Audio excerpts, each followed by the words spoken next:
En ce jour anniversaire, nous célébrons l'appel du 18 juin et à travers lui la mémoire de son auteur, Charles de Gaulle, et celle de ceux qui l'ont entendu et accompagné dans sa lutte pour la libération de notre patrie.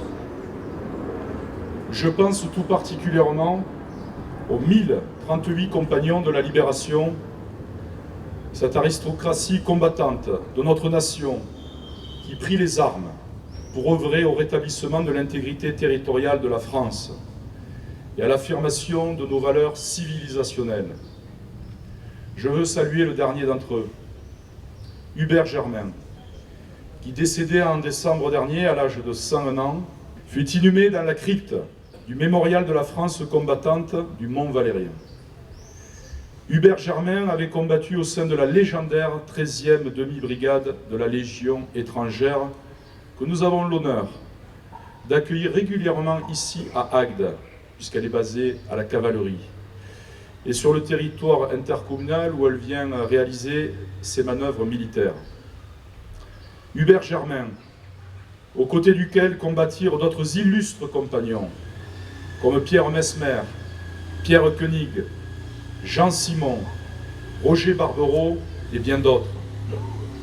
Ils participèrent tous aux batailles de Bir Hakeim et El Alamein, avant de prendre part à la campagne d'Italie, au débarquement en Provence, puis à l'offensive en Allemagne. Hubert Germain, comme ses compagnons précédemment cités, continue à servir la France après la libération.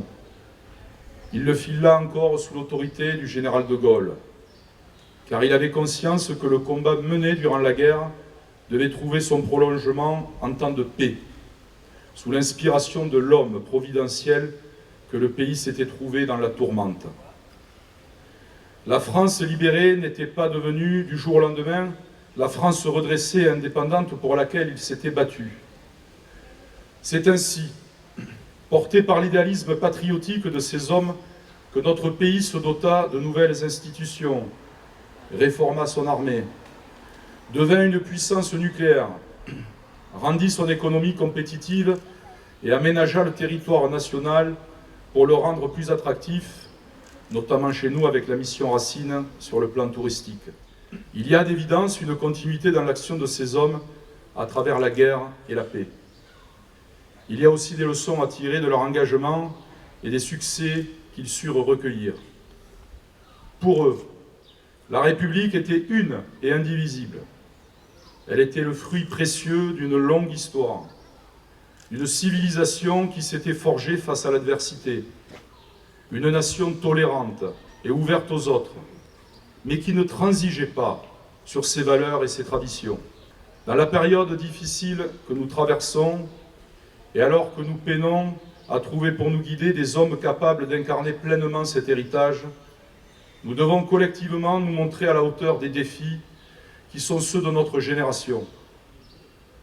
Nous le devons en particulier à ces compagnons de la libération qui sont l'honneur de la France et qui doivent continuer à nous aiguiller à travers les brumes que nous traversons vers les chemins de l'espérance. Nous le devons aussi et surtout à nos enfants, auxquels nous ne pouvons pas transmettre une France du renoncement, des accommodements et des compromissions. En un mot, une France de la lâcheté, mais une France conquérante, sûre de ses valeurs et respectueuse de son histoire. En un mot, une France du courage.